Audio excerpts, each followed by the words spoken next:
Ever caught yourself lost in thought about someone you barely know, as though they've stepped right into the private corners of your mind? Maybe it's an old friend who drifts into your head at random moments, an ex you haven't spoken to in ages, or even that intriguing stranger you only met once. No matter how hectic your schedule is or how hard you try to focus on something else, they keep coming back, like they're living rent-free in your mental space with no intention of leaving. At first glance, it's easy to assume you're just obsessed, or you might write it off as an odd coincidence. But what if these persistent mental cameos aren't random at all? What if they're part of your psyche's secret way of sending you an urgent message, one that can't be delivered amid the normal chatter of daily life? Renowned psychologist Carl Jung believed precisely that, when a person appears again and again in your thoughts, it's often a direct signal from the hidden layers of your mind. But before we dive deeper into this, hit that like button and subscribe to the channel if you're ready to take a ride through this journey. So how does Jung's perspective upend everything you thought you knew about how your brain operates? And why should you care about the cryptic world of your unconscious, the elusive shadow, or the eerie synchronicities that pop up right when you least expect them? The answers to these questions might be far more shocking and revealing than you'd guess. Stick around to delve into the depths of Jung's theories and learn how they can help you decode your own mental landscape. By the end, you may have a radical new insight. It might not be about that person at all. It could be about the parts of yourself you've yet to discover. Visualize your mind as a vast landscape. On the surface lies your daily awareness, your grocery lists, reminders, passing worries, and the general swirl of to-do items. Beneath that conscious plane stretches an immense, unseen world, the unconscious. Jung famously likened this deeper region of the mind to the submerged mass of an iceberg, with the conscious mind as only the tip. All your repressed memories, dormant desires, hidden fears, and childhood experiences dwell in this invisible domain. These elements don't vanish simply because you don't actively think about them. Instead, they continue to influence your emotions, reactions, and even your sense of self in ways you rarely suspect. They speak up in subtle symbols and indirect messages, the storyline of a dream, the curious slip of a word, and yes, even those persistent thoughts about certain people. Why do particular individuals become permanent fixtures in your head? Jung's perspective is surprisingly straightforward. The unconscious has spotted something in that person, some resonance or trigger, that needs your attention. It could be a trait you admire and secretly wish to cultivate, a fear you've never fully confronted, or an unresolved emotional wound that yearns for closure. When the same face materializes in your thoughts again and again, your psyche could be saying, "Look here. There's something we need to explore." This is rarely comfortable. Self-examination seldom is. It's like venturing into a dimly lit cellar filled with boxes you forgot were there. Yet within those musty boxes might lie essential clues about who you are and how you connect with the world. Have you ever encountered someone who sets off a powerful reaction in you, either instant admiration or inexplicable irritation? Jung had a name for the qualities we repress or deny in ourselves: the shadow. The shadow is made up of everything about yourself you shy away from.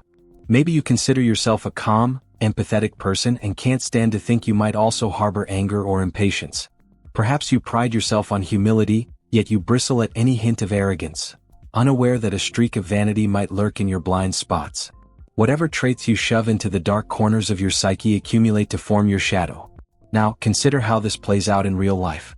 When you see someone who vividly displays a quality that's part of your shadow, you can't help but notice them, sometimes obsessively. Their confidence might captivate you if you've long suppressed your own ambition, or their recklessness might get under your skin if you've spent years denying your urge for spontaneous risk.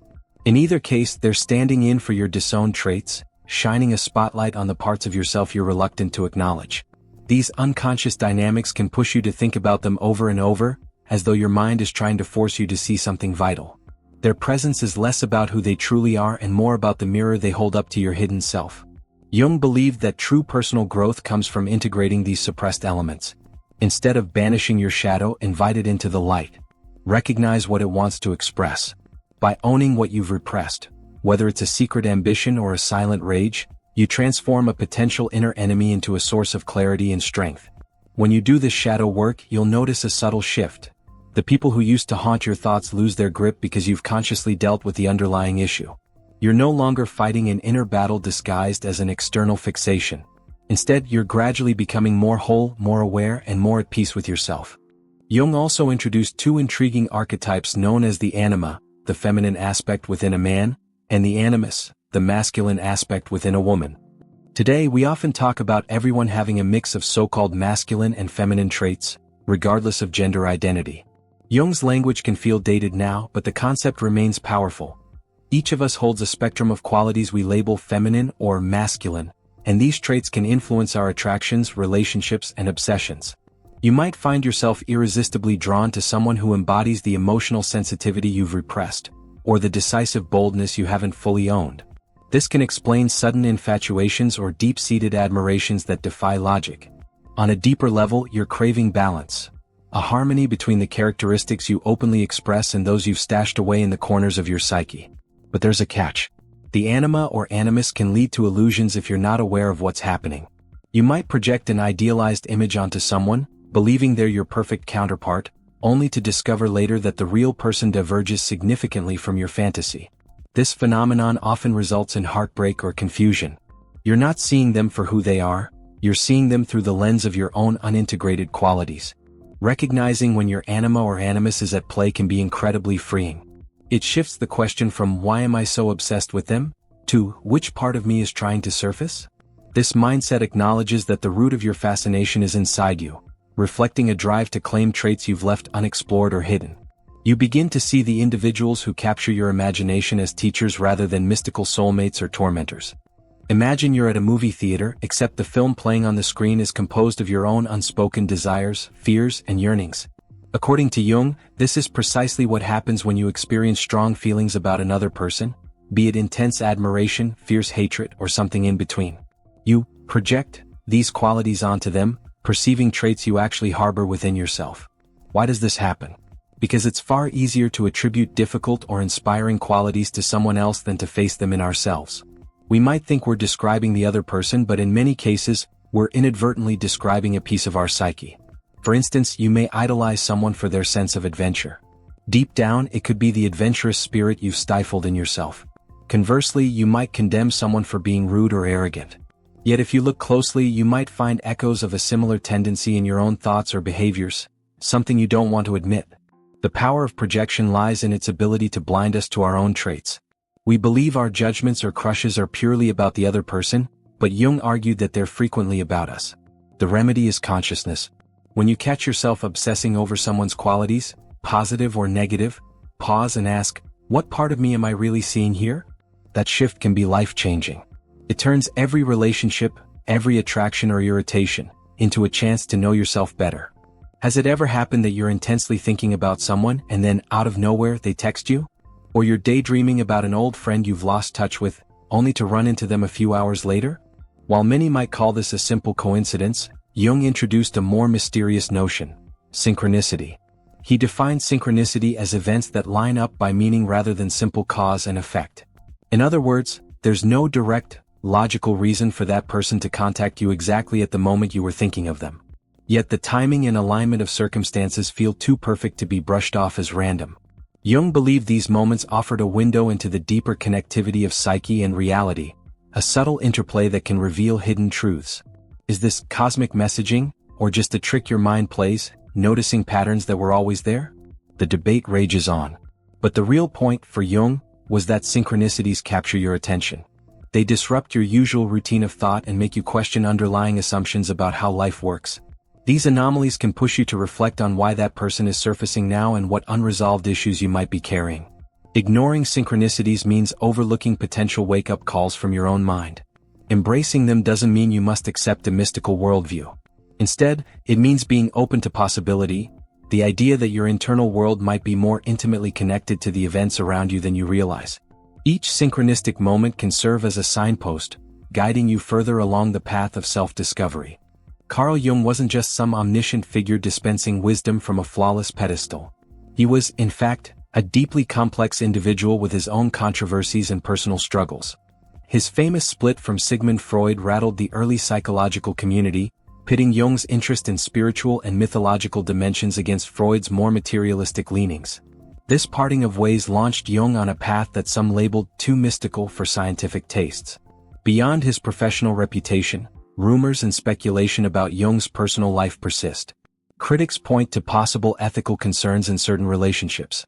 Others argue his archetypal theories lack rigorous scientific proof, relying too heavily on allegorical or symbolic interpretations. His fascination with alchemy, astrology, and various esoteric subjects prompted both admiration and ridicule. Why bring this up? Because it shows Jung himself wrestled with contradictions much like the rest of us. He had his own shadow, his own projections, and possibly his own share of unrecognized biases. This tension likely made his work more genuine, as he wasn't presenting a sterile academic model but rather grappling with real human complexities. In essence, Jung understood firsthand the messy intersection where the conscious mind meets the unconscious, the rational meets the mythic, and the personal meets the universal. It's a reminder that we're all enigmas to ourselves in some way, carrying unspoken drives and uncertainties. Jung's theories don't emerge from a place of perfection. They arise from a human wrestling with life's deepest questions. That human dimension might be what makes them so profoundly resonant, even decades after his passing. Having traveled through the concepts of the unconscious, the shadow, anima and animus, projection, synchronicity, and Jung's personal controversies, you may wonder how to bring it all together. Let's talk real-world applications with a simple 3-step formula. Reflect, analyze, act. Reflect. First, get curious about your emotional state. What feelings bubble up when you think about this person? Are you enamored, resentful, nostalgic, or even confused? Identifying your emotional response is crucial because it's the gateway to understanding what's truly going on. Don't judge yourself in this phase, just observe. Analyze. Next, connect these emotions to potential roots. If you're jealous of their success, might it highlight untapped ambitions or frustrations about your own path? If you're drawn to their warmth, could it mean you're craving more open-hearted connections in your life?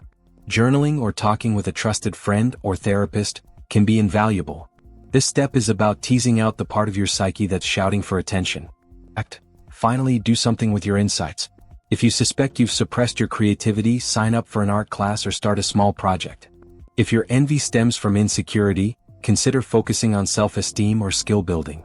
This isn't about changing the other person's behavior, it's about evolving your own.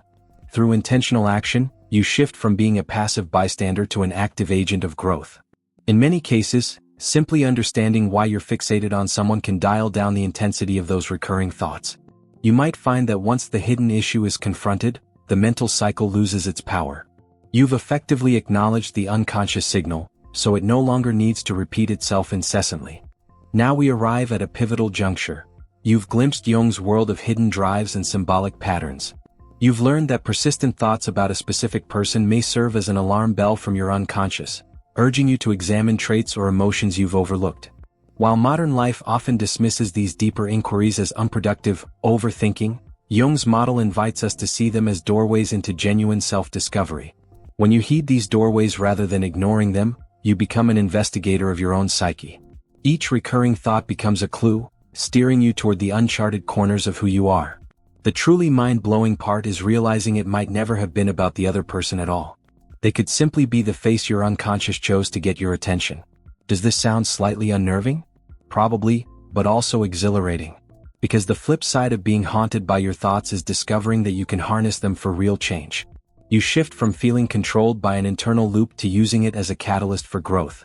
And if you're wondering, will these ideas solve all my problems? The honest answer is no single theory can. But Jung's perspectives can radically reshape how you interpret persistent mental images, turning frustration into meaningful inquiry. You might even find more empathy for both yourself and the person you've been obsessing over, recognizing that each of us is a tapestry woven from countless conscious and unconscious threads. Before we part ways, there's one more dimension worth spotlighting: dreams and the boundless realm of imagination. For Jung, dreams served as invaluable gateways to the unconscious, offering glimpses of what your daytime awareness might miss. If someone keeps popping up in your dreams, it may signal that your psyche is working through unresolved tensions, highlighting unspoken desires or unprocessed emotions tied to that person. Perhaps in your dreams, they offer you guidance, or you find yourself in bizarre, symbolic scenarios that mirror real-life struggles. Jung believed the unconscious mind communicates through coded images and metaphors, alerting you to issues that need attention. So, if that specific person is a dream regular, it's worth asking whether there's an emotional puzzle piece you still haven't placed. And what if you don't remember your dreams? You can still tap into the imagination. Jung recommended a process called active imagination for tuning into subconscious elements during waking hours. By allowing your mind to wander, Almost like daydreaming but with a watchful awareness, you might stumble upon dialogues or visual imagery that reveal what's hidden under the surface. It's akin to taking a guided tour of your own unconscious mind. Both dreams and active imagination give life to the theories of the shadow, the anima/animus, and projection. They transform abstract concepts into vivid personal experiences you can explore. Treat them like riddles from the depths of your psyche. Each dream or imaginative moment is a clue, another piece of the puzzle explaining why a certain individual occupies such an outsized portion of your mental real estate. Now that you've peered into the intriguing world of Jung's theories on persistent thoughts and hidden psychological dynamics, it's time to consider what comes next. If you find yourself drawn to these ideas, there's a wealth of resources out there, from Jung's own extensive writings to modern research exploring the unconscious mind. Books, online communities, and even specialized dream journals can be fantastic tools in your ongoing quest. Above all, keep your curiosity alive. Real transformation seldom happens overnight. The psyche reveals its depths and layers, and each new layer you uncover can shift your understanding of who you are and why you think the way you do. When you notice you're less triggered by someone's actions, or when you find yourself calmly observing a once overwhelming feeling, that's a sign you've integrated a previously unknown aspect of yourself. In that sense, the person who used to dominate your thoughts has become an unintentional teacher, guiding you toward wholeness. In a world fixated on quick fixes and surface-level conversation, stepping into these deeper currents can feel both daunting and liberating.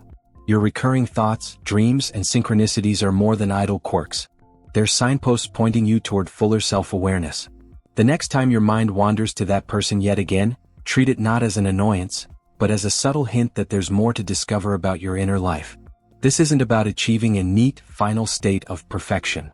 The path of growth is continuous. Each discovery opens a new avenue for exploration. As you become more comfortable with your shadow, more aware of your projections, and more open to the signals of synchronicity, you'll likely find you're also more connected, more centered, and more authentically yourself. So let this moment be your invitation to dive deeper. Don't just dismiss those persistent thoughts. Decode them, learn from them, and see where they lead. In doing so, you may well uncover aspects of yourself that have been quietly waiting for recognition.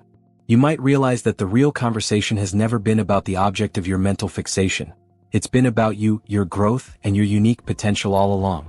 And that, perhaps, is the most empowering revelation you could hope for.